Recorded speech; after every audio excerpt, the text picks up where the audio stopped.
السلام علیکم ورحمۃ اللہ وبرکاتہ۔ کسی محلے میں ایک امیر آدمی اپنے شاندار مکان میں رہتا تھا۔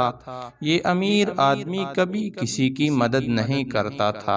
اسی محلے میں کچھ دکاندار ایسے تھے جو خود امیر نہیں تھے لیکن لوگوں کی مدد کیا کرتے تھے۔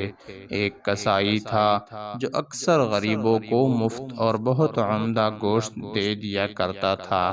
ایک راشن والا تھا جو ہر مہینے کچھ گھرانوں کو ان کے گھر تک مفت راشن پہنچا دیتا تھا۔ ایک دودھ والا تھا جو بچوں والے غریب گھروں میں مفت دودھ پہنچاتا تھا۔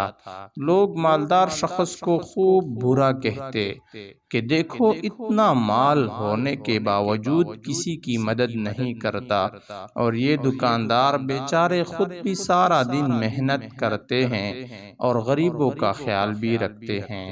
کچھ عرصہ اسی طرح گزرتا گیا اور سب نے مالدار آدمی سے ناطہ توڑ لیا، اور جب اس مالدار کا انتقال ہوا تو چند ایک سوا محلے سے کوئی بھی اس کے جنازے میں شریک نہیں ہوا۔ اس کی موت کے اگلے روز ایک غریب نے گوشت والے سے مفت گوشت مانگا تو اس نے دینے سے صاف انکار کر دیا۔ دودھ والے نے بھی مفت دودھ دینے سے صاف انکار کر دیا، اور اسی طرح راشن والے نے بھی مفت راشن دینے سے صاف انکار کر دیا۔ جانتے ہو کیوں؟